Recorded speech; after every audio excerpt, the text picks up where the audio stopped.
Bismillahirrahmanirrahim. Assalamualaikum warahmatullahi wabarakatuh. Innal hamdalillahi nahmaduhu wa nasta'inuhu wa nastaghfiruh wa na'udzu billahi min sururi anfusina wa min sayyiati a'malina. Man yahdihillahu fala mudhillalah wa man yudlil fala hadiyalah. Asyhadu an la ilaha illallah wahdahu la syarikalah wa asyhadu anna Muhammadan abduhu wa rasuluhu. Allahumma salli wa sallim ala nabiyyina wa rasulina wa habibina Muhammad wa ala alihi wa sahbihi wa man tabi'ahum bi ihsan ila yaumiddin. Amma ba'du. Alhamdulillah kita bisa berkumpul kembali di majelis yang mulia, majelis ilmu, majelis yang diberkahi oleh Allah Azza wa Jalla, majelis yang dimuliakan oleh Allah. Maka orang-orang yang di dalamnya juga insya Allah akan dimuliakan oleh Allah Jalla wa'ala. Sebagaimana Rasul alaihissalam pernah bersabda dalam sebuah hadisnya, bahwasannya para malaikat Allah yatufuna, mereka senantiasa berkeliling sampai pada akhirnya apabila mereka menemukan suatu majelis yang di dalamnya orang-orang menyebut nama-nama Allah, yakni majelis dzikir.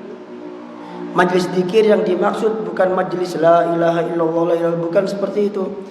Majelis dzikir yang dimaksud oleh Rasul dan yang diucapkan oleh para ulama salaf itu adalah majelis ilmu. Mengapa? Karena majelis ilmu dinamakan majelis dzikir, karena dalam majelis ilmu itu disebut nama Allah Azza wa Jalla. Ketika seseorang menyebut nama Allah, berarti dia sedang berzikir kepada Allah. Jadi orang belajar itu juga berzikir. Jadi orang berzikir enggak hanya mengucapkan subhanallah subhanallah, enggak. Ketika dia belajar ilmu, belajar hadis, itu juga dia berzikir.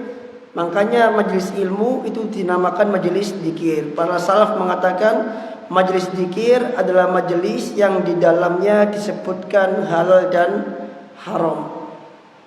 Kemudian para malaikat ini menemui Allah Azza wa Jalla. Kemudian Allah bertanya kepada para malaikat,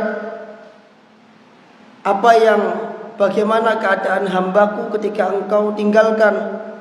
Maka malaikat ini mengatakan, kami meninggalkan mereka ya Allah dalam keadaan mereka berzikir kepada engkau. Kemudian Allah bertanya lagi, apa yang mereka mau, apa yang mereka inginkan? Malaikat mengatakan, yas'alunakal jannah, mereka mohon kepadamu surga ya Allah. Jadi ketika di majelis ilmu kita memohon kepada Allah surga. Lalu Allah mengatakan, apakah mereka pernah melihat surga? Kemudian malaikat mengatakan, belum ya Allah. Kemudian Allah mengatakan, bagaimana kalau seandainya mereka melihat surga? Seakan-akan di sini memberi isyarat kepada kita bahwa orang yang belajar, orang yang berada di majelis ilmu, itu seakan-akan Allah akan masukkan ke dalam surga. Karena malaikat mengatakan, yas'alunakal jannah, mereka minta kepada engkau surga ya Allah. Apa mereka sudah pernah lihat surga? Belum, kata mereka, kata para malaikat. Bagaimana kalau seandainya mereka lihat surga? Seakan-akan Allah akan memasukkan kita ke dalam surga biar bisa melihat surga. Maka majelis ilmu itu majelis yang mulia. Mulia majelisnya, mulia juga orang-orang yang ada di dalamnya. Maka berteman dengan orang-orang yang senantiasa hadir di majelis ilmu itu sangat dianjurkan. Suhbatus saleh, berteman dengan orang-orang soleh, yaitu ketika dia memiliki teman di dalam majelis ilmu. Kita masuk ke bab 49, sebuah kisah yang menurut saya cukup mengharukan tentang orang tua, tentang ibu kita. Oleh karenanya Imam Bukhari mengatakan Babun al-walidatu rahimatun. Bab al-walidat, para ibu rahimat, yang penyayang. Ternyata para ibu itu sejak zaman Nabi sudah dikenal dengan kasih sayangnya kepada anak-anak mereka. Enggak cuma sekarang, bahkan sejelek-jeleknya ibu itu tetap akan menunjukkan betapa sayangnya dia kepada anak-anak mereka. Nah, ternyata di zaman Nabi juga ada kejadian seperti itu. Makanya bab ini dinamakan para ibu yang penyayang. Ayo, na'am, fadl. Assalamualaikum warahmatullahi wabarakatuh. Qala al-'arif rahimahullah, babul walidatu rahimatun.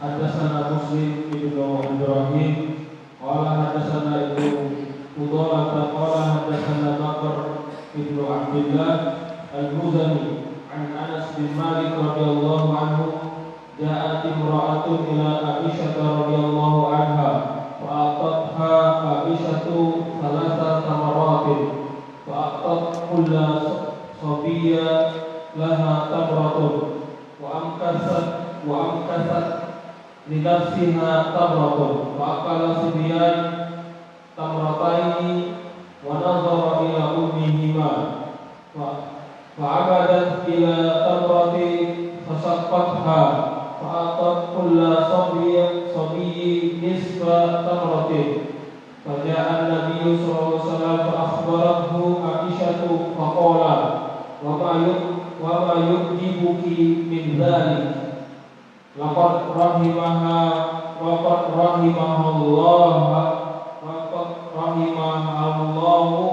bi rahmatiha sobiyaiha. Masya Allah, luar biasa. Ibu ini dia dikasih 3 kurma oleh Aisyah, dan dia punya 2 anak. Ibu dan 2 anak ini dia kelaparan. Dia datang ke Aisyah, dikasih 3 kurma oleh Aisyah. 2 kurma dikasihkan ke anaknya, 1 kurma untuk dirinya sendiri. Ternyata 2 kurma itu kurang. Orang kalau makan kurma hanya 1 itu nggak kenyang. Kemudian 2 anaknya ini minta kepada ibunya yang 1 itu. Akhirnya yang 1 kurma ini dibelah oleh ibunya, dikasih oleh kedua anaknya. Pas. Akhirnya ibunya tidak makan apa-apa. Ini yang dimaksud dengan al-walidatu rahimat. Kita akan baca kisah lengkapnya. Babun al-walidatu rahimat. Bab seorang ibu yang penyayang. Anak ingin ngasih antum faedah bahasa Arab di sini agar meskipun panjenengan tidak belajar bahasa Arab, minimal panjenengan paham. Walidatu itu adalah bentuk jamak atau bentuk plural. Ana tulis di papan.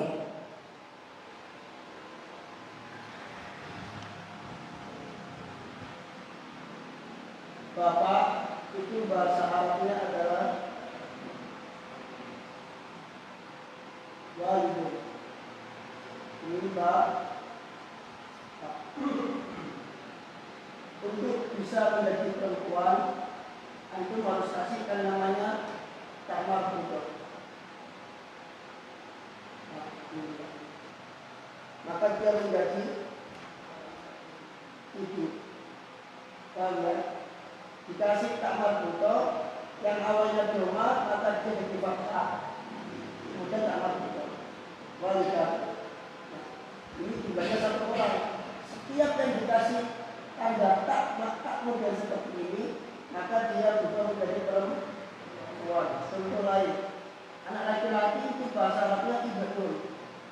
Ya, ibad. Untuk bisa menjadi anak perempuan, maka harus dikasih ini. Maka dia menjadi banyak. Ini ya. Jelas ya? Dan awalnya doma, maka jadi fathah dulu. Kemudian menjadi menjadi anak perempuan. Setiap yang ada begini dalam Al-Quran, dia pasti perempuan dalam bahasa Arab. Nah, sekarang ini 1 orang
lebih dari 2, 3 sampai 1000 sampai tidak terbatas, kasih akun.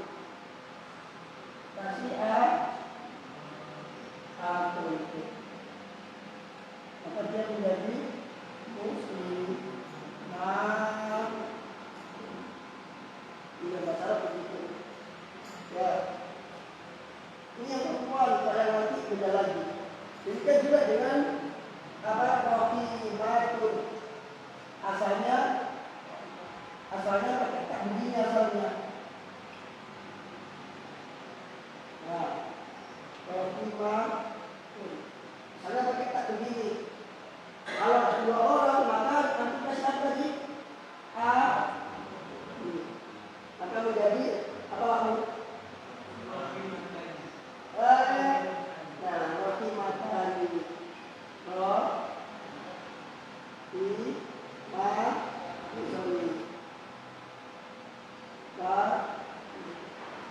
Jadi 2 orang perempuan yang penyayang.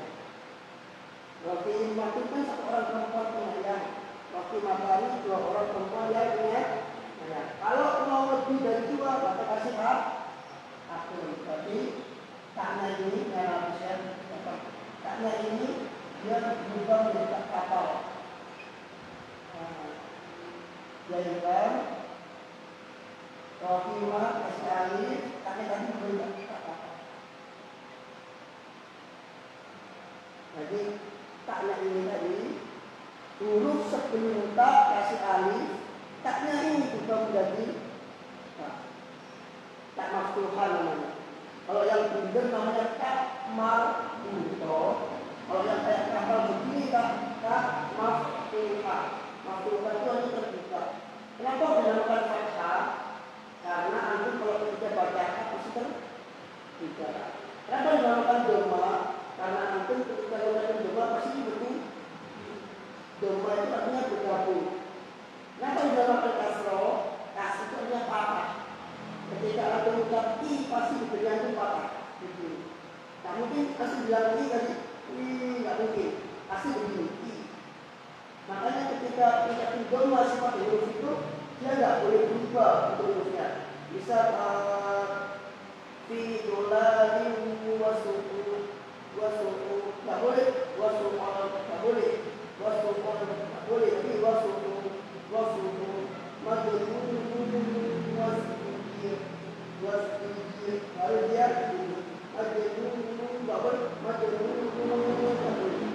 dia harus doma, dia harus itu sifat. Jadi ya alif ka. Jadi kenapa kok bisa al-walidatun asalnya adalah seperti ini. Seperti ini ada kata begini. Kalau 2 kasih alif, kalau banyak lebih dari 2 kasih a. Sama juga dengan mukminatun, mukminatani, mukminatun. Ya.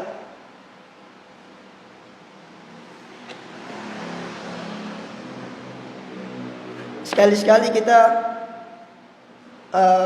mencoba menulis begini. Biar seru, ya. Biar panjenengan meskipun tidak ada waktu buat belajar bahasa Arab, kan bahasa Arab itu butuh kesabaran. Betapa banyak orang belajar bahasa Arab awalnya ruame, sampai tengah jalan tinggal 5, tinggal 2, mutung semua. Jadi memang butuh kesabaran belajar itu. Kenapa kok bisa mutung? Karena ilmu itu mulia. Tidak akan mendapat ilmu kecuali orang mulia. Dan gak semua orang jadi mulia. Sehingga yang dapat ilmu itu hanya orang-orang pilihan. Tengok Taksin, awalnya berapa? Banyak. Tiba-tiba tinggal seret. Karena ilmu itu mulia.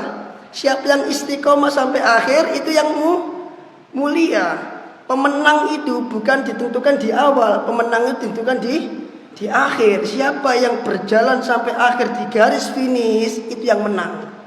Meskipun masih banyak orangnya. Makanya Syekh Muhammad bin Shalih Al-Utsaimin ketika beliau belajar kepada Syekh Nasir As-Sa'di kitab Qawaidul Fiqhiyah, kata beliau awalnya banyak, sampai akhirnya semua peserta itu hilang semua, tidak ada yang belajar kecuali beliau sendirian. Sampai kitabnya selesai, akhirnya Syekh Nasir As-Sa'di memberi Syekh Muhammad bin Shalih Al-Utsaimin waktu itu kasih hadiah. Apa hadiah dia? Apel. Kemudian kita Syekh Al-Utsaimin, itulah pertama kali aku melihat buah apel.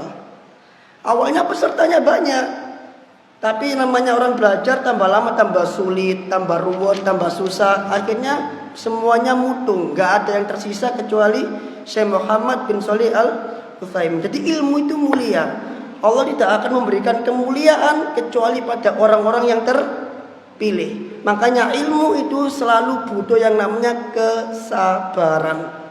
Selalu butuh yang namanya kesabaran. Selalu itu. Jadi kalau ilmu, dia mencari ilmu dan dia nggak sabar, nggak akan dapat.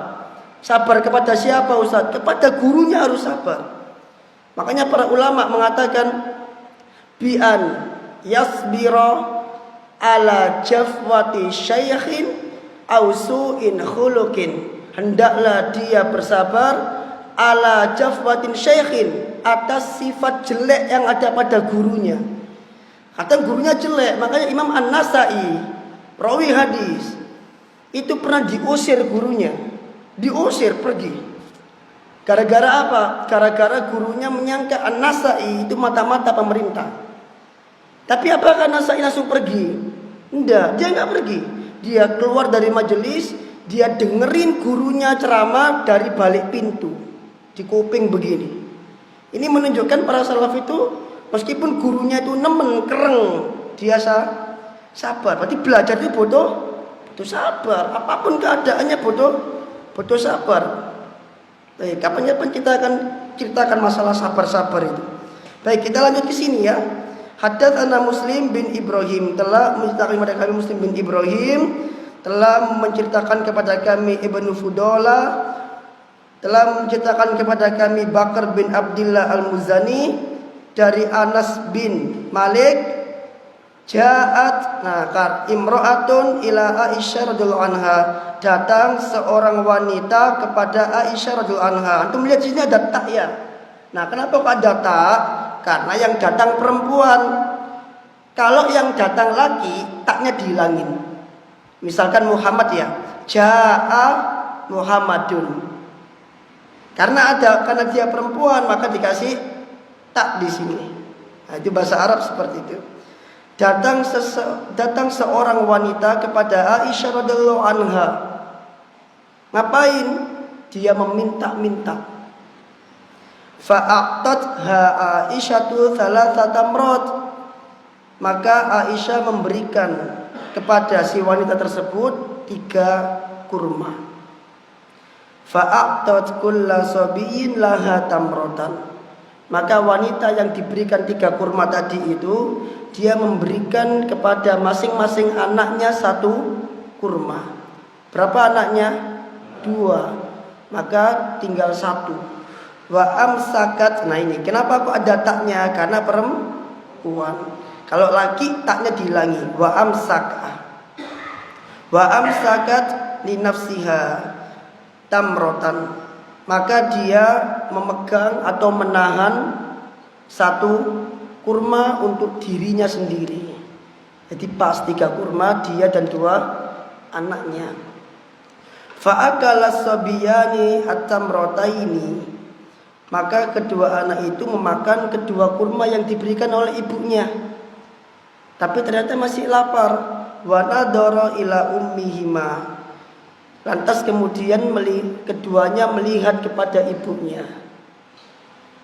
Maka ibunya tahu anaknya mau pengen 1 kurma yang dia punya tadi itu. Nang namanya orang tua, dia pasti berkorban untuk anaknya. Meskipun dia dalam keadaan kekurangan, yang penting anaknya nggak keadaan kekurangan. Meskipun dia susah, yang penting anaknya tidak susah.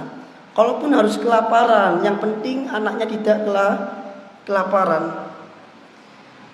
Maka akhirnya apa? Fa'amadat ila tamrah. Maka dia pun memberikan 1 kurma yang tersisa itu. Fasyaqqatha, ada taknya lagi karena perempuan. Fasyaqqatha, dia membelah kurma itu menjadi 2. Ya Allah, kurma kecil dibelah jadi 2.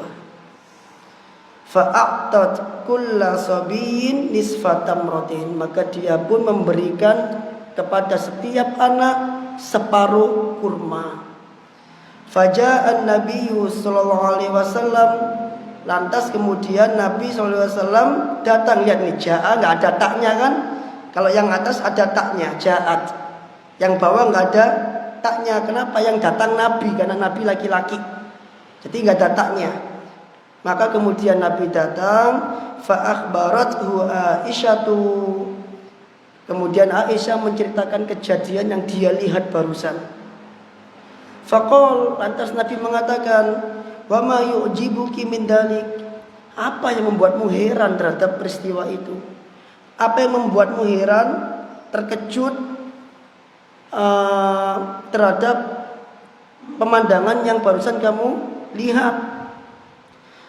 Lihat kata Rasul, bagaimana Allah menyayangi seorang ibu disebabkan ibu itu menyayangi anaknya. Rasul mengatakan, laqad rahimahallahu bi rahmatiha sabiyaiha. Sungguh Allah telah menyayangi ibu tersebut disebabkan kasih sayang dia kepada dua orang anaknya. Berarti jamaah, Allah sayang enggak sama ibu kita? Sayang. Kenapa kok Allah sayang? Karena ibu kita sayang sama kita. Allah sayang enggak sama kita? Sayang. Kenapa Allah sayang sama kita? Karena kita sayang sama anak kita. Balasan itu tergantung jenis amal. Adapun kalau di luar sana ada ibu-ibu yang enggak sayang sama anaknya, bahkan ibu-ibu yang membuang anaknya ke tempat sampah pun, itu sebenarnya bisa jadi dia sayang sama anaknya. Kok bisa, Ustaz? Karena mungkin ketika dia membuang anaknya ke tempat sampah, itu bukan dalam rangka menghinakan anaknya, tapi dia berharap ada orang kaya, ada orang yang mampu merawat anaknya, mengambil anak tersebut. Karena dia merasa dia nggak mampu, dia nggak ingin anaknya itu susah sama dia, dia nggak ingin anaknya sengsara sama dia, maka dia buang anaknya. Dia berharap agar ada orang yang menemukan dia dan dirawat anak tersebut. Bisa jadi ke arah situ.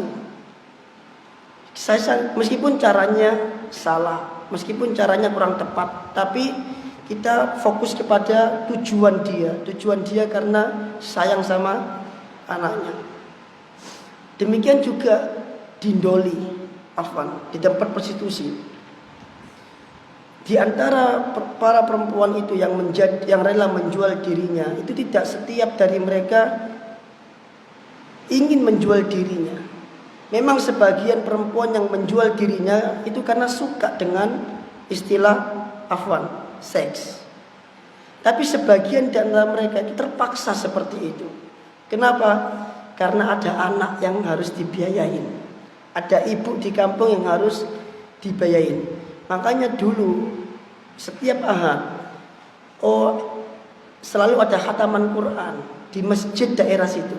Itu yang khataman Quran itu para PSK-nya. Bacaannya enak-enak, korik-korik mereka. Itu setiap Ahad khataman mereka. Di Senin sampai Sabtu mereka maksiat, Ahad khataman. Ya apa itu? Makanya ketika mau dibubarkan oleh Bu Risma, itu kan ditanya satu-satu. Ternyata nggak semua di antara mereka itu rela.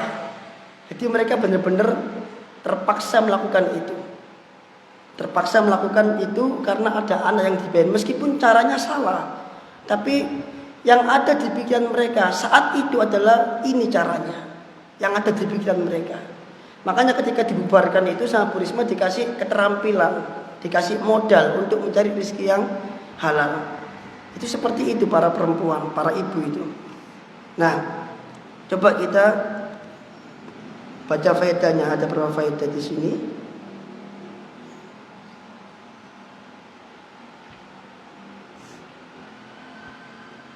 Hadis berapa ini? 89.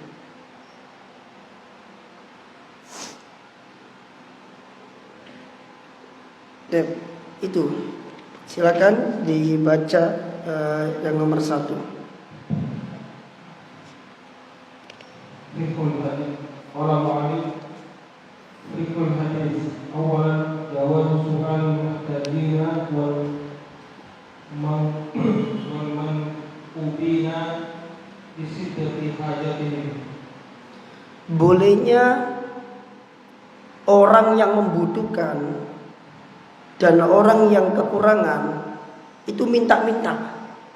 Boleh meminta, asalnya meminta itu tidak boleh. Tapi kalau dia benar-benar butuh, benar-benar kurang, dan tidak ada sesuatu yang bisa menutupi hajat dia, maka dia boleh minta-minta. Dia boleh minta-minta. Lisaddi hajatihim, karena banyaknya keperluan dia, karena beratnya kebutuhan dia. Maka boleh seorang buka open donasi karena butuh, enggak apa-apa. Pengemis juga begitu, boleh seorang mengemis kapan? Ketika dia benar-benar tidak mendapati sesuatu yang bisa mencukupi kebutuhan dia, dia boleh mengemis.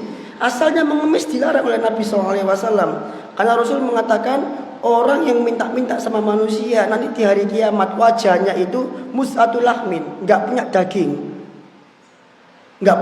wajah di hari kiamat. Tapi di sisi lain Nabi nggak mengingkari adanya orang meminta-minta. Kalau meminta-minta itu terlarang secara mutlak, harusnya Nabi SAW melarang ibu dan dua anak ini untuk meminta-minta. Tapi Nabi nggak komentar apa-apa. Nabi membolehkan, Nabi membiarkan. Ini menunjukkan bahwa meminta-minta itu boleh. Kapan? Ketika ada kebutuhan yang benar-benar tidak mampu. Misalkan ada orang tua di zaman sekarang, ada orang tua yang memang mungkin dia butuh uang untuk biaya pondok anaknya, dan dia nggak bisa mendapatkan uang itu kecuali dengan dua jalan: berhutang atau mencari muksinin, minta kepada muksinin. Apakah boleh melakukan seperti itu? Boleh, untuk menutupi kebutuhan dia. Tapi sebagian orang dia lebih memilih menjaga iffah.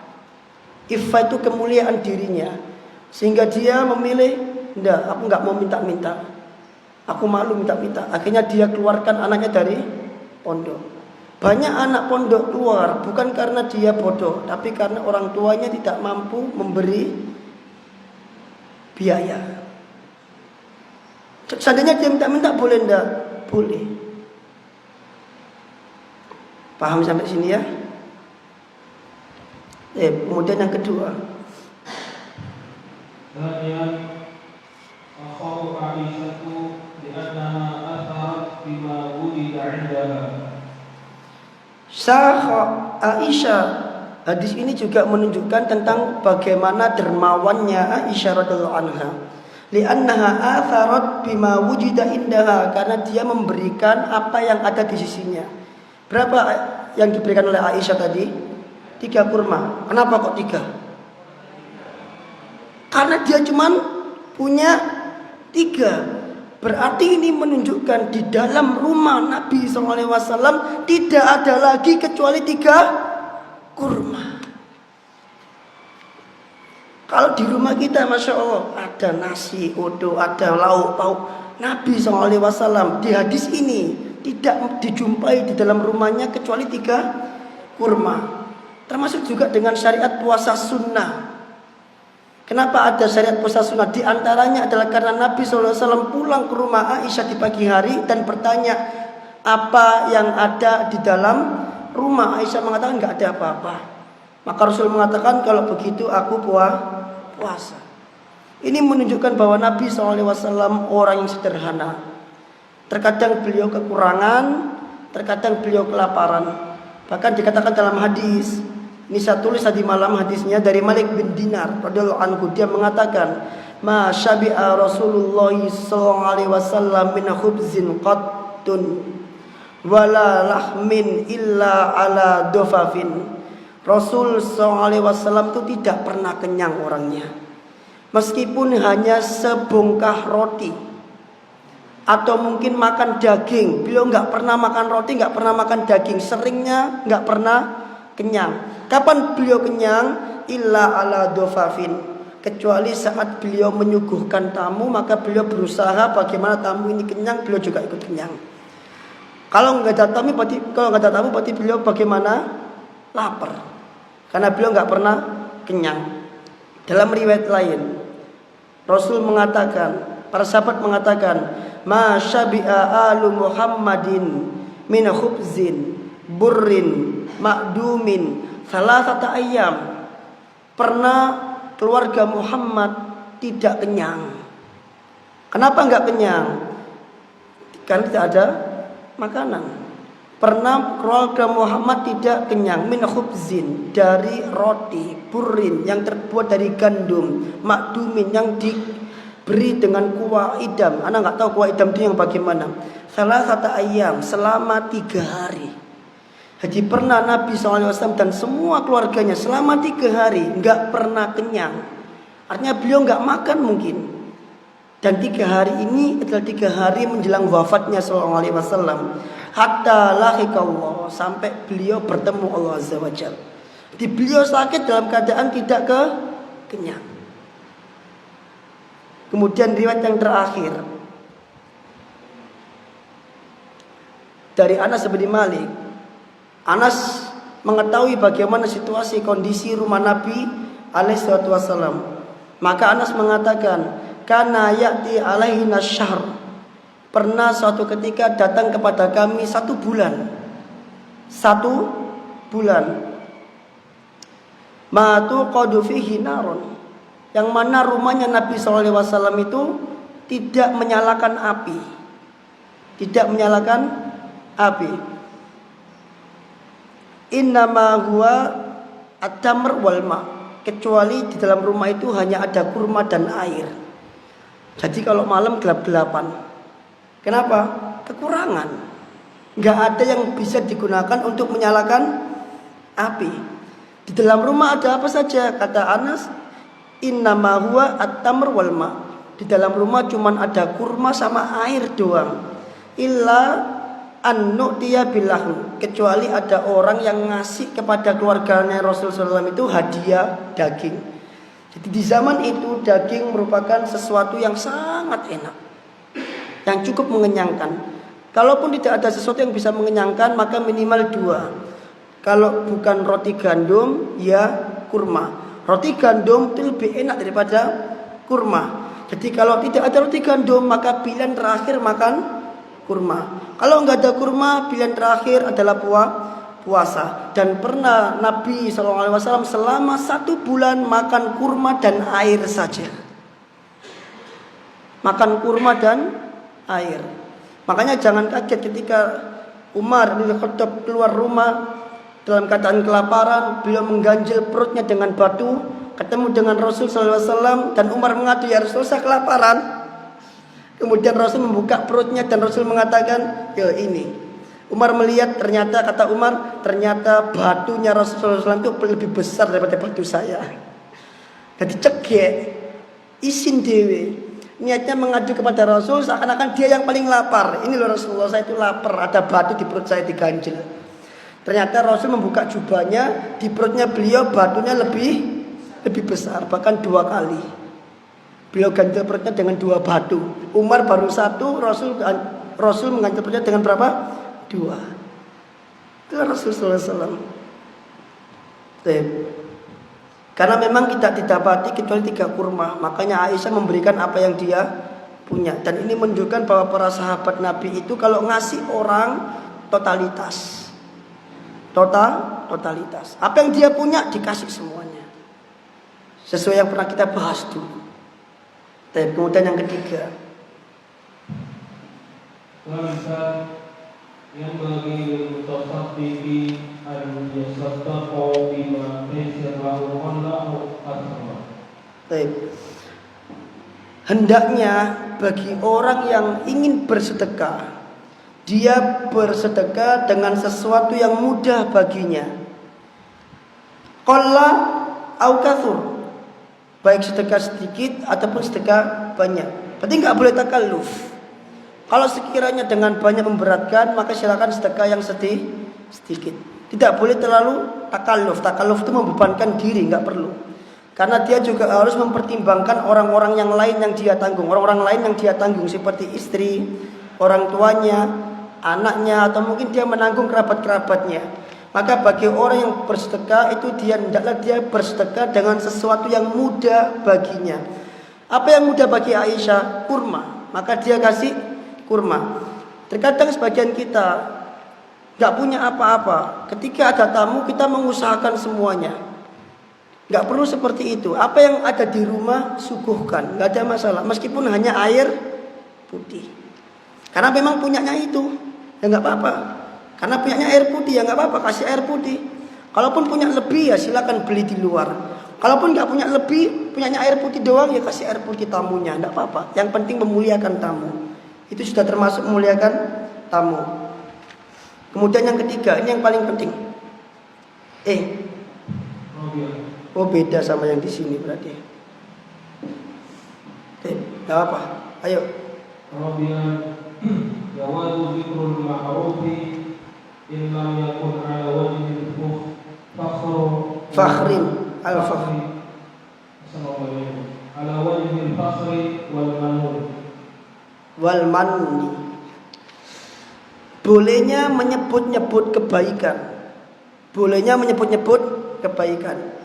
Jadi orang yang menyebut kebaikan itu belum tentu riya. Enggak mesti riya. Menyebut kebaikan tidak mesti riya. Kenapa? Karena riya itu urusan hati. Tidak ada yang tahu orang itu riya atau enggak kecuali dia dan Allah saja. Enggak mungkin antum belah dadanya, enggak mungkin. Kalau antum nuduh orang yang sedekah dengan terang-terangan atau orang menyebut-nyebut kebaikan, aku kemarin bersedekah begini-begini, antum tuduh dengan riya. Maka pertanyaannya, apakah antum sudah belah dadanya untuk melihat niat dia? Antum tidak tahu niat dia. Orang yang menyebut-nyebut kebaikan itu belum tentu riya. Buktinya apa? Di hadis ini Aisyah menyebut kebaikan dia kepada Rasul sallallahu alaihi wasallam. Berarti boleh menyebut kebaikan illam yakun ala wajhil fakhr, selama bukan dalam rangka bangga diri. Walman, atau dalam rangka untuk riya. Selama bukan dalam rangka untuk riya, selama bukan dalam rangka untuk bangga diri, maka boleh disebut kebaikan. Apalagi kalau memang ada kebutuhan untuk menyebutkan kebaikan. Misal ingin memberikan contoh kepada orang lain, atau memberikan pengajaran kepada murid, sehingga kita harus menyebutkan kebaikan. Karena guru itu qudwah, guru itu adalah contoh, guru itu adalah tauladan yang ditiru. Maka dia sebutkan kebaikan dia. Ustadz saja belajar, masa kamu nggak belajar? Boleh nggak kayak gitu? Boleh, karena ada hajat biar muridnya mencontoh gurunya. Bukan berarti ketika gurunya mengatakan Ustadz lo belajar, itu riya. Bukan berarti seperti itu, karena ada hajat. Jadi boleh menyebutkan kebaikan selama ada hajat. Demikian juga dengan Abu Hurairah radhiyallahu anhu. Ketika orang-orang di zaman Umar bin Khattab meragukan kredibilitas Abu Hurairah, maka Abu Hurairah menyebutkan kebaikan dia. Dia mengatakan apa? Ketika orang Ansor ke pasar, orang Muhajirin sibuk dengan pertanian mereka, aku bersama Nabi belajar. Disebutkan oleh Abu Hurairah.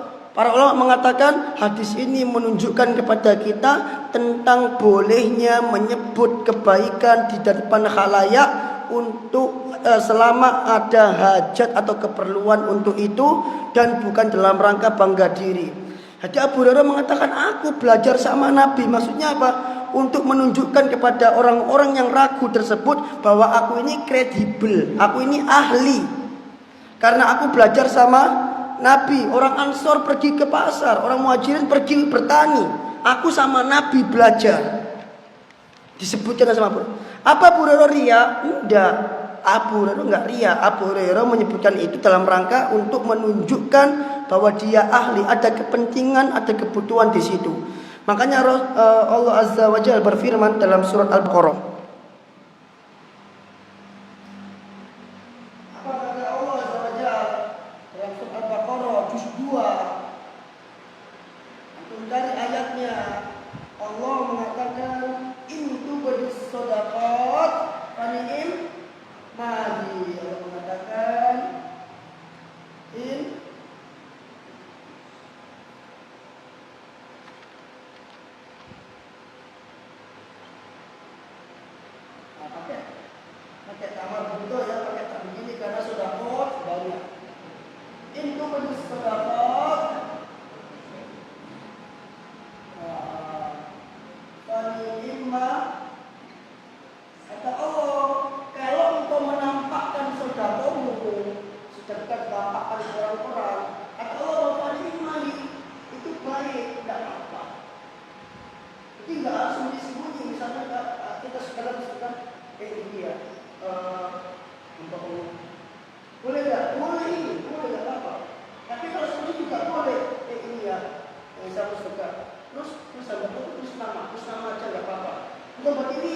tulis bahwa mula sedekah 200.000 untuk pembangunan masjid Al-Jariah.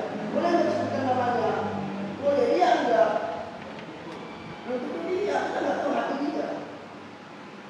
Ya, kita nggak tahu hati dia. Tapi kata Allah, wa in tukhfuha, kalau engkau menyembunyikan kebaikan itu, kata Allah, fahuwa khairul lakum, fahuwa khairul. Tapi kalau engkau tukhfuha, menyembunyikan kebaikan itu, menyembunyikan sedekah itu, fahuwa khairul lakum, maka itu baik bagimu. Kalau bilang afdol, maka sedekah sembunyi itu lebih afdol dibanding yang menampakkan sedekah tersebut. Apa?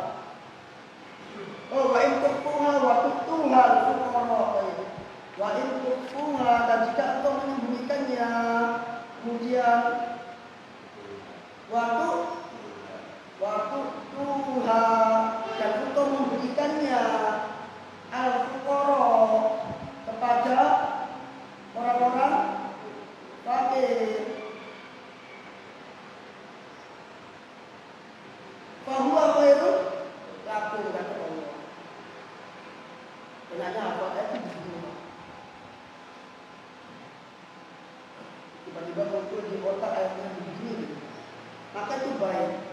Jadi kalau disebutkan boleh nggak? Boleh. Jadi orang masuk di sini, misalkan sering jadikan untuk uang infak seperti itu, kadang uang 1.000-an ketika dibuka karetnya jadi ratusan. Itu bagian dari tukhfuha. Atau kadang orang infak diginiin. Nah, ini bagian dari tukhfuha. Tapi kalau nggak pakai gini, langsung ini, boleh nggak? Boleh, nggak ada masalah. Karena bagi imam itu. Yang penting hatinya. Selama bukan dalam karya, bukan dalam kapal ini, maka boleh. Jadi secara afdol iya. Maka tukhfuha itu lebih afdol daripada bersedekah sedekah. Ya. Tapi ingat, semua ini kembali kepada hati. Jadi bagaimana hati itu ikhlas, sehingga kalau kembali kepada hati, maka bersedekah sedekah itu bisa jadi lebih baik daripada tukhfuha sedekah. Kok bisa, Ustaz? Apakah mungkin orang tukhfuha sedekah tidak lihat? Mungkin enggak? Mungkin. Dia bilang ke takmirnya, Pak Selamat, misalkan, Pak, ini aku sedekah, aku untuk ngomong. Doanya begitu, tukhfuha. Tapi di hatinya, dia Pak Selamat mengira orang mengira suka sedekah sendiri. Lihat enggak itu? Lihat siapa? Doanya enggak lihat, dia sembunyi di Pak Selamat untuk masjid, ya jangan kasih tahu siapa. Dia itu yang nampak di hati dia mikir nanti kalau tidak ada dia Pak Selamat masih tahu bulan itu, dia sembunyi. Akhirnya itu udah gitu. Maka ketika dia lihat dengan tukhfu, dia lihat akan itu bagus. Ya. Ini jangan takut, tak apa.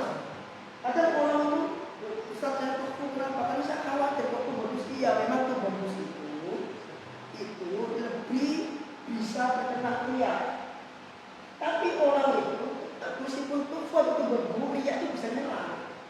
Jadi bagaimana dia bisa mengkondisikan hati dia ketika sedekah. Ya.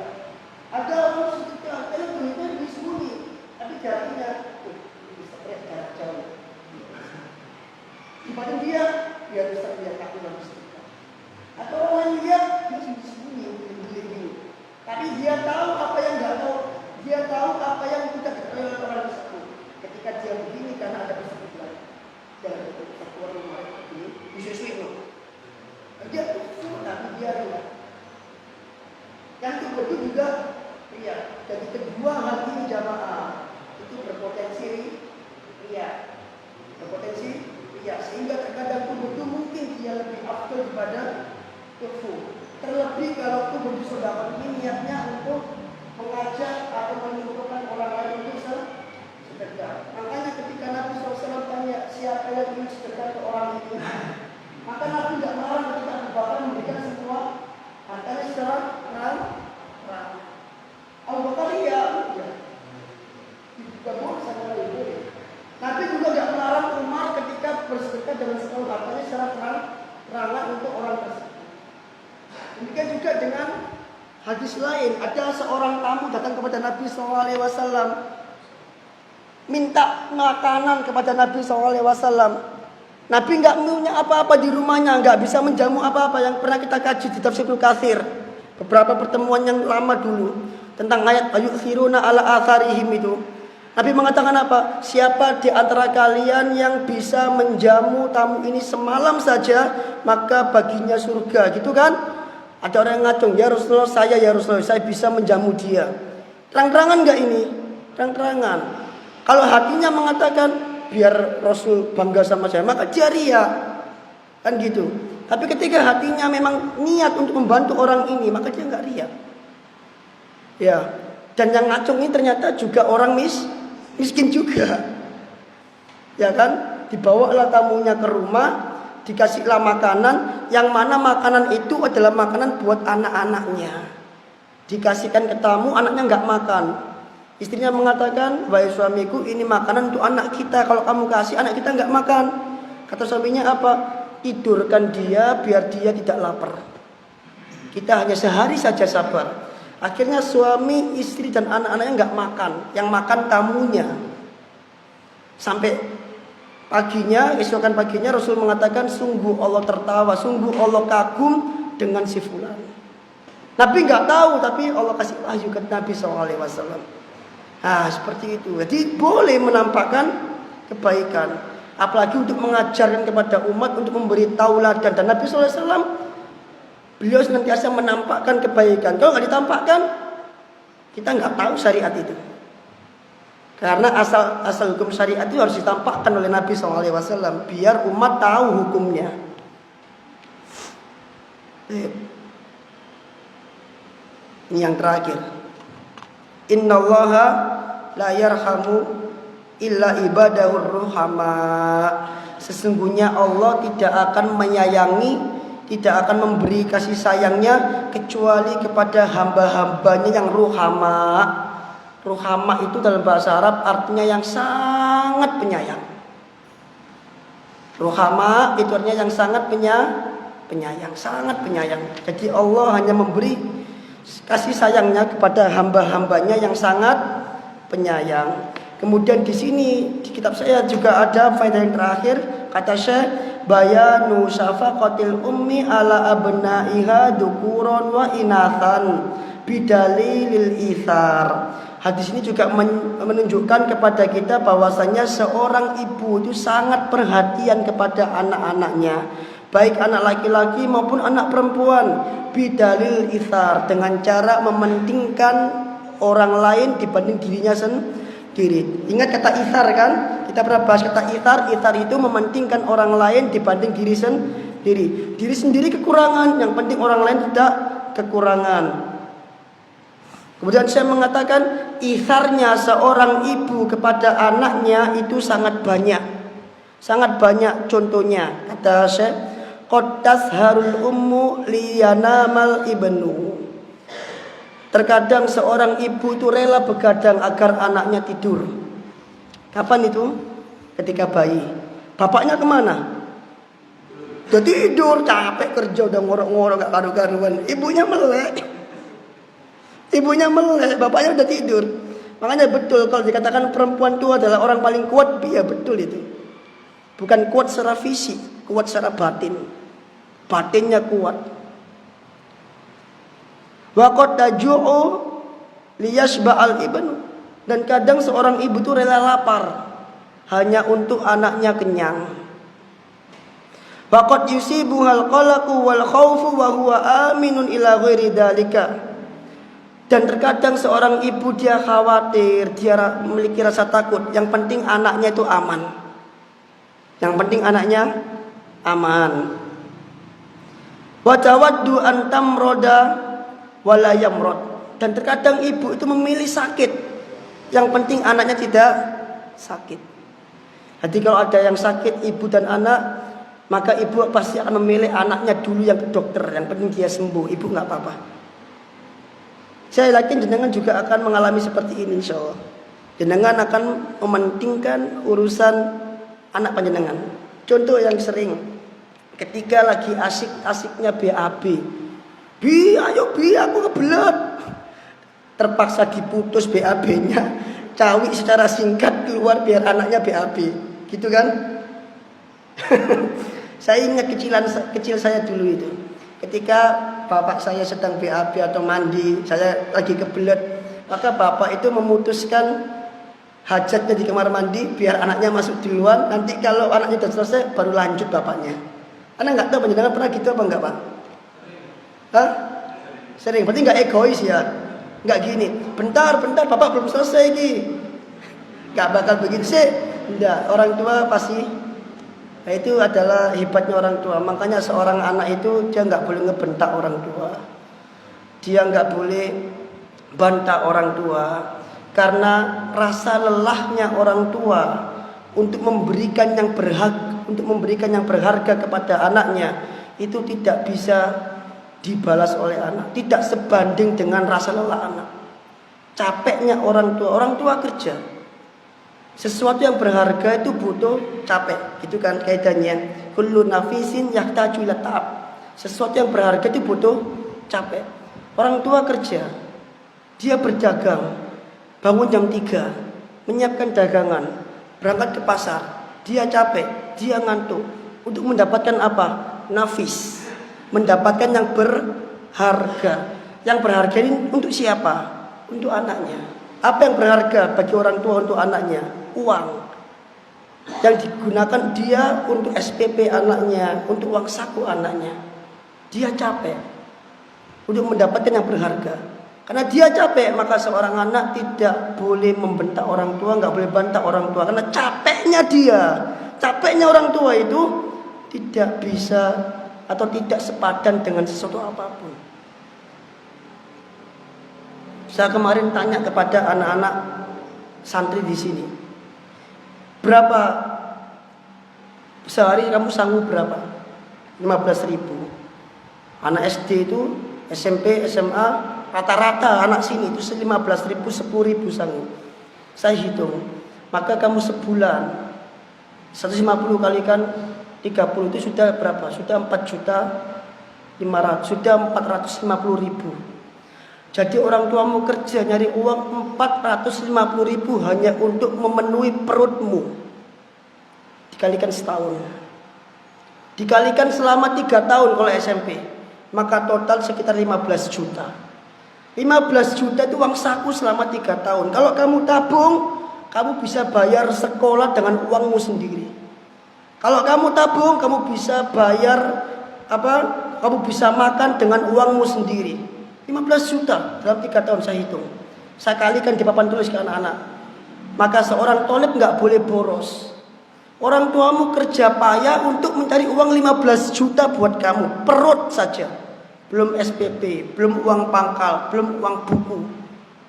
Ya kalau dagangannya rame, kalau dagangannya sepi, maka dia pulang membawa balik dagangannya utuh. Apa yang mau dikasih ke anaknya? Apa yang ada. Bagi dia yang paling berharga itu untuk anaknya, bukan untuk dirinya. Itu orang tua. Saya bilang ke anak-anak, karena orang tua itu taat, lelah, capek, maka kamu jangan tambahin capeknya orang tua dengan jeleknya sikapmu. Udah capek, udah lelah, ternyata anak di rumah malah nambahin lagi. Besar enggak dosanya itu? Besar banget. Menyusahkan orang yang sudah susah. Sudah susah disusahkan lagi. Udah seperti itu. Anak kasih nasihat ke santri-santri itu. Karena banyak santri itu kadang ngafalkan Quran bentak orang tua. Tuh mantelnya minta ampun saya itu. Tidak boleh santri bentak orang tua. Tidak boleh. Karena lelahnya orang tua itu tidak bisa dibayar dengan apapun. Kerjanya, apapun kerjanya, jualan, di kantor, tetap capek. Untuk siapa dia seperti itu? Untuk anaknya di rumah. Jadi anak harus menghargai orang tuanya. Hada wallahu taala alam bisawab.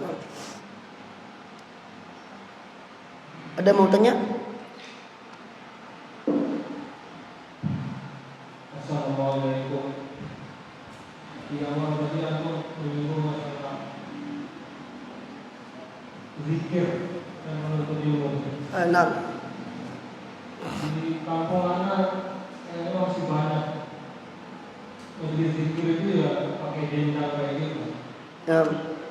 Itu termasuk aliran sufi yang bagaimana? anak tahu. Ada ribuan aliran thariqat, ada ribuan aliran kebatinan. Tapi di Indonesia tetap KTP-nya Islam. Kenapa kok kebatinan tidak membuat KTP sendiri? Karena bakal ada ribuan KTP kebatinan. Jadi kalau bicara masa thariqat banyak.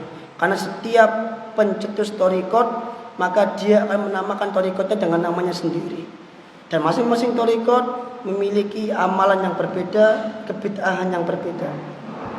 Jadi kalau ditanya ini aliran yang mana, Anda nggak tahu. Anda nggak pernah masuk thariqat masalahnya. Tapi mungkin bagi orang yang pernah masuk thariqat dia tahu. Karena dia mantan. Jelas? Paham? Nah, barakallahu.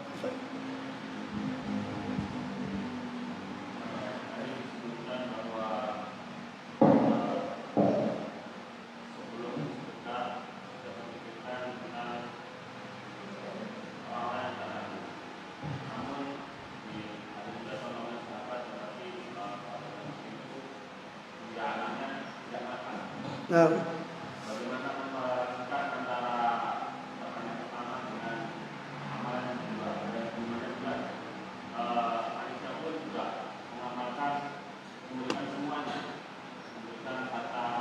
ya.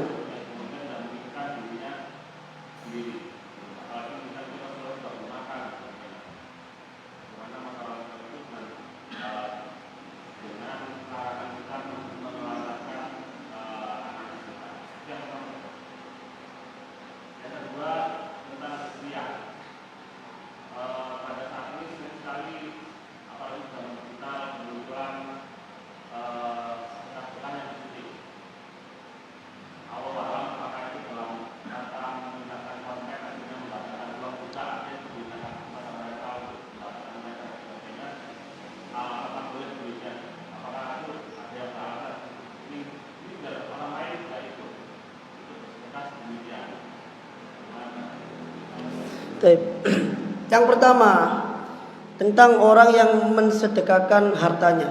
Rasul alaihissalam tidak melarang Abu Bakar mensedekahkan semua hartanya. Ini kasusnya. Rasul tanya, apa yang kau tinggalkan untuk anak dan istrimu? Abu Bakar mengatakan Allah dan Rasulnya. Tapi di sisi lain Rasul SAW pernah melarang orang untuk mensedekahkan semua hartanya. Ketika dia mensedekahkan semua hartanya, Rasul tanya, apa yang kau tinggalkan untuk anak dan istrimu? Dia bilang ini. Maka Rasul mengatakan, anak lupa itu persisnya ya. Maka Rasul mengatakan, sesungguhnya engkau meninggalkan anak dan istrimu dalam keadaan kuat dan mampu, itu lebih baik dibanding engkau meninggalkan anak dan istrimu dalam keadaan seperti ini. Para ulama menyebut wasiat itu wasiat kan, itu wasiat. Berarti wasiat tidak boleh lebih dari sepertiga. Para ulama menyebutkan tentang kenapa kok Rasul membolehkan Abu Bakar dan kenapa kok Rasul melarang orang ini. Karena perbedaan iman keduanya. Rasul melihat iman Abu Bakar itu sempurna, sehingga seandainya keluarganya tidak makan apa-apa, nggak punya apa-apa, dia tawakalnya tinggi sama Allah Azza wa Jalla, dia yakinnya tinggi. Jadi dia nggak mikirkan pasti besok ada lagi. Tapi kenapa kok Rasul melarang si orang yang lain ini? Karena Rasul melihat keadaan iman dia berbeda dengan Abu Bakar. Itu ada penjelasan dari para ulama. Jadi wallahu ta'ala, barangkali si tamu tadi ketika dia melakukan ithar kepada si sahabat tadi, ketika dia melakukan ithar kepada tamunya, barangkali iman dia tinggi. Maka Rasul nggak melarang hal itu. Tapi Rasul SAW nggak tahu kan kalau dia itu kekurangan. Rasul hanya tahu dohirnya. Rasul hanya tanya, siapa yang mau, maka dia ngacung. Rasul nggak tahu dia di rumah ada makanan atau enggak. Rasul nggak tahu itu. Rasul hanya tahu dohirnya. Ini menunjukkan bahwa Rasul tidak tahu hal gaib. Ya kan? Rasul nggak tahu hal gaib. Baru ketika ternyata Allah kasih wahyu orang ini memberikan yang dia punya untuk si tamu, baru Rasul tahu. Luar biasa berarti. Maka kembali ke kaidah yang awal, yaitu yan bagil mutasaddiq an yatasaddaqa bima tayassara lahu qalla au kathur. Bagi orang yang mau sedekah, hendaklah dia sedekah sesuai dengan apa yang mudah bagi dirinya. Mau banyak silakan, mau sedikit silakan. Bahkan ada orang yang sedikit pun susah. Ya, sedekah sedikit itu pun berat. Ya toh? Ya enggak? Ya, punya duit. Ada kotak infak di bawah. Masuk enggak duitnya ke kotak infak? Enggak masuk. Enggak masuk. Kenapa? Karena dia nanti aku mau jajan ini, kalau aku masukkan ke kotak infak aku enggak jajan nanti. Padahal jumlahnya sedikit. Berat enggak bagi dia? Berat. Kenapa berat? Keadaan iman dia belum ke arah sedekah. Jadi memang sedekah itu tergantung kembali kepada masing-masing, atau kembali kepada iman masing-masing di antara kita. Semakin tinggi imannya maka dia akan makin mudah. Ada orang yang kaya. Semua orang kaya. Apakah semua orang kaya rajin sedekah? Tak semua. Hanya orang yang imannya tinggi saja yang dia sedekah.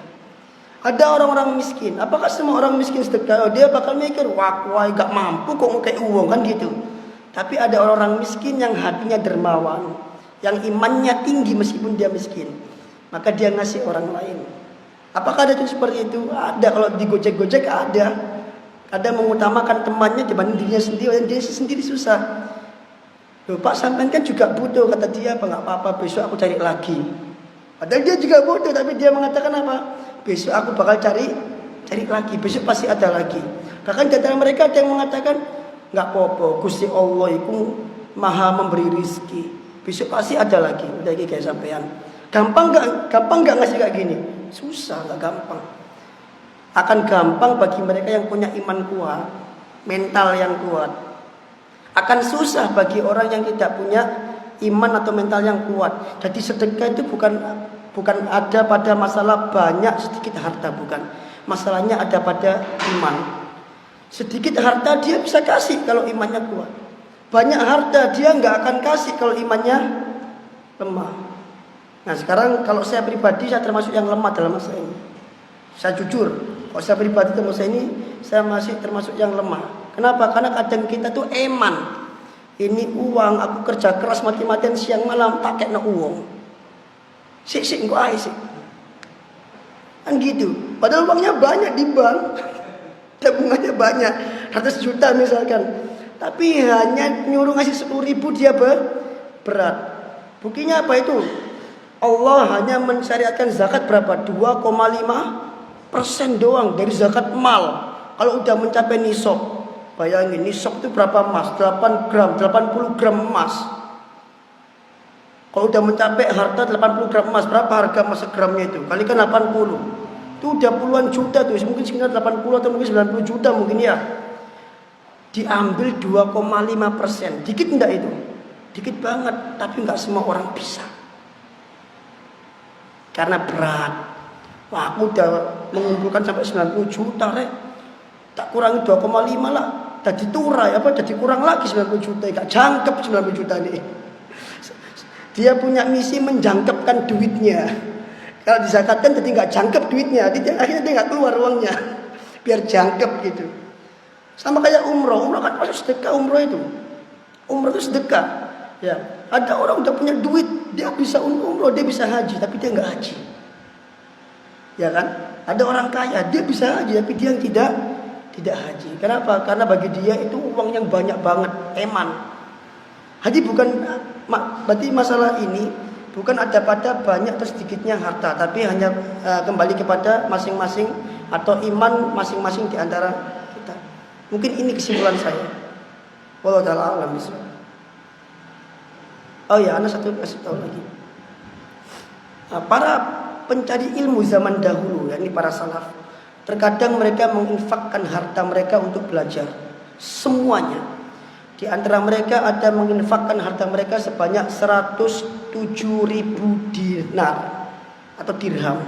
Di antara mereka ada menginfakkan 40.000 dinar atau dirham. Pernah dikatakan oleh seorang salaf, warithtu abi arba'ina alf dinar. Aku mendapatkan warisan dari bapakku 40.000 dinar atau dirham. Kalau dinar itu mata uang apa itu? Dinar itu perak. Ya, dirham itu emas. Ya, dirham itu emas. Satu dirham itu harganya 50.000 rupiah. 40.000 kali 50.000 udah berapa itu? Udah banyak banget. Dan dia mengatakan apa? Fa'anfaqtuha litolabil ilmi. Aku infakkan semuanya untuk belajar. Kalau orang sekarang dapat warisan, pikirannya apa? Beli rumah, beli ini, nikah lagi. Dapat banyak warisan. Tapi para ulama salaf, ketika sebelum jadi ulama dapat warisan, dia gunakan untuk belajar. Berat enggak ini? Berat, karena dia gunakan semuanya untuk belajar. Itu nanti ada pembahasannya, ada banyak riwayatnya di situ. Ada yang 40.000 dinar, ada yang 107, ada yang 80.000. Tak kalikan ke rupiah. Kemarin sama anak santri, kebanyakan mereka menghabiskan uang miliaran. Ada yang 4 miliar, 5 miliar untuk belajar. Itu. Jadi kembali kepada mental, iman, bukan kepada harta. Ayo, nah. Ada lagi? Oh iya, masalah konten. Konten kreator yang menampakkan sedekah mereka. Yang pertama, kita tidak bisa menuduh mereka riya. Itu yang pertama, karena riya itu urusan hati. Dalam hukum asal, hati itu urusan Allah. Orang hanya diperintahkan untuk menilai dohirnya saja. Itu satu. Dua, saya pribadi merasa mendapatkan manfaat dari konten seperti itu. Dari segi mana? Saya melihat ternyata di luar sana banyak orang yang lebih susah dibanding saya. Itu yang pertama. Terus yang kedua, ketika saya melihat konten-konten seperti itu tergugah hati saya. Saya berharap seperti ini. Ya Allah, andai saja saya jadi orang kaya, saya bakal bisa ngasih banyak ke orang-orang yang susah. Ada anak kecil yang mencari untuk adiknya. Ada orang penjual yang nggak laku-laku, terus dibantu sama si konten kreator ini dari hasil donasi. Terlepas dari ria atau mencari uang dari konten ya, maka kita yang melihat itu mendapatkan manfaat. Dan saya kadang sedih melihat konten seperti itu. Kadang merasa sedih, merasa terharu, merasa bersimpati terhadap itu. Jadi secara dohir itu membawa manfaat bagi yang melihat. Adapun faktor yang lain itu urusan dia dengan Allah Azza wa Jalla. Makanya kalau ada konten seperti itu di Facebook, saya lihat, saya mesti like. Saya mesti like sebagai bentuk apresiasi bahwa dia sudah membantu orang miskin atau anak fakir yang kita nggak mampu melakukan seperti dia. Itu. Wallah Allah. Itu kok saya pribadi ya. Ada lagi? Sampun. Assalamualaikum warahmatullahi wabarakatuh. Tadi Pak Ustaz menerangkan bahwa itulah yang paling utama. Dan Mas juga menerangkan bahwa kedudukan itu dikekali dari seorang ayah. Dan saya tanyakan, sedangkan ibu atau istri surganya kan pada suami. Iya. Tapi kedudukannya ibu atau istri lebih tinggi dari suami. Kedudukannya ibu, oh iya.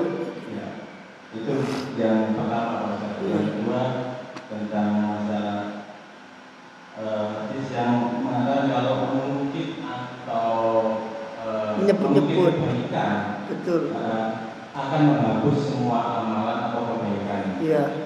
Iya. Bagaimana dengan yang itu, Pak? Ya, baik. Yang pertama, jazakumullah khairan. Yang pertama, kalau istrinya kembali ke orang tuanya, dibalikkan ke orang tuanya, maka kembali lagi ibunya yang paling utama. Ketika istrinya berada di rumah suaminya, maka suaminya yang lebih utama. Paham? Paham? Yang kedua kan?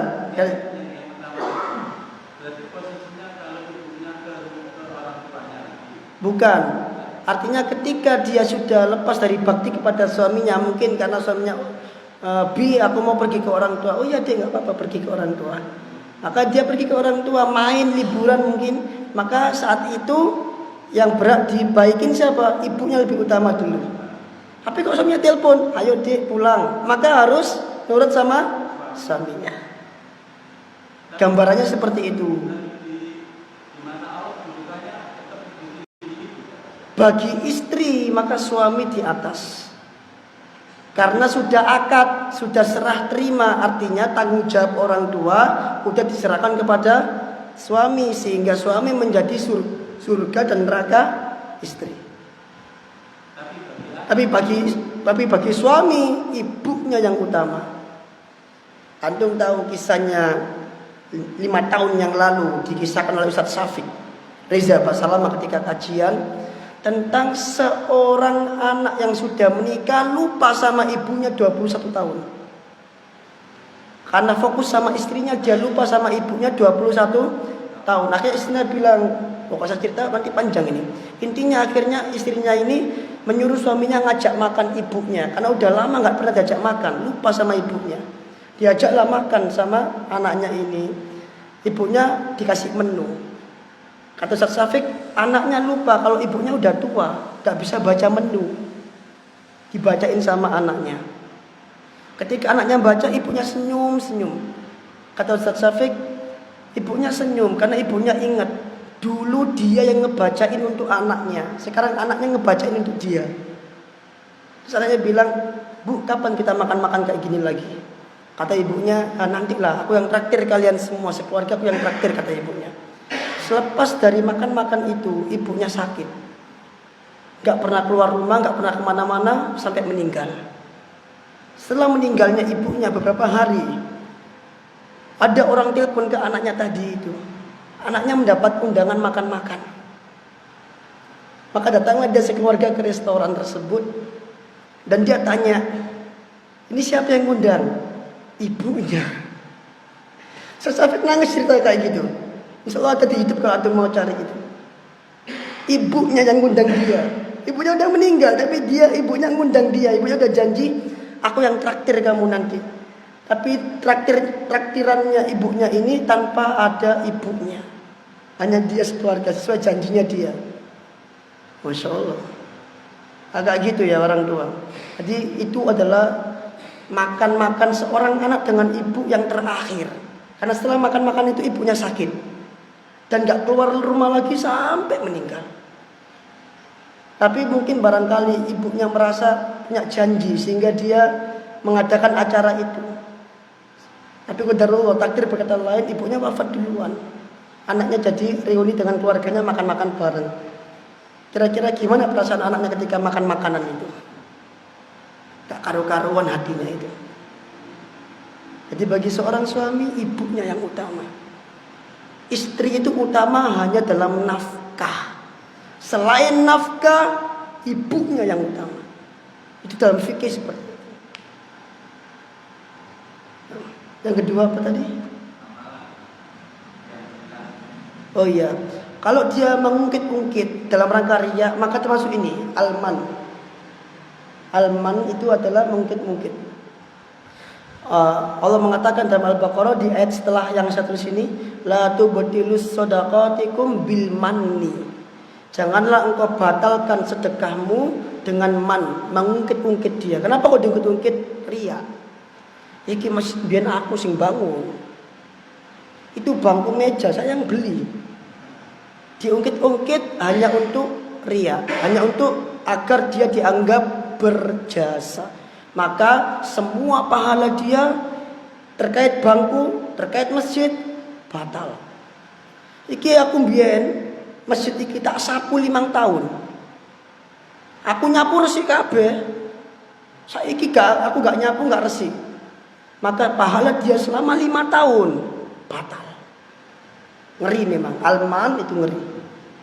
Makanya orang kalau mau ngungkit-ngungkit kebaikan itu niatnya harus ditata dulu. Dia mau ngapain? Mau dianggap berjasa kah? Mau dianggap baik kah? Atau ingin memberikan qudwah? Kalau memberikan kutwa, maka insya Allah nggak ada masalah. Kalau muncul dianggap berjasa, dianggap wah, maka jangan, tahan. Sama seperti membuat story Facebook, membuat status WA yang menyebutkan tentang aktivitas kita sehari-hari. Ya toh? Nah, kenapa disebutin? Kalau niatnya untuk memberitahu biasa, enggak, silakan, itu mubah saja. Tapi kok niatnya untuk agar orang kasihan sama dia, agar orang merasa wah orang ini mantep banget, segera hapus statusnya. Nanti batal pahalanya.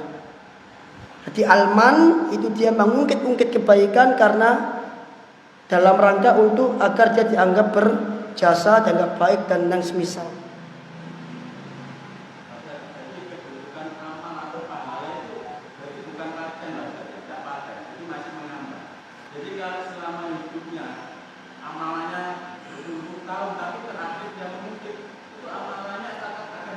Iya, terhapus karena dia melakukan pembatal pahala. Ada orang Islam sejak lahir Islam, dia melakukan pembatal Islam, ya hilang Islami. Begitu ya? Ih, jelas. La tubtu sadaqatikum bil manni wal ada. Kalladhi yunfiqu malahu ria'an nasi. Kata Allah, seperti siapa yang alman ini, seperti siapa contohnya? Kata Allah, seperti orang yang bersikap riak ketika berinfak. Hati alman itu riak. Hati kok dia mengungkit-ungkit karena untuk riak atau dianggap berjasa, dianggap baik, maka ini batal semuanya.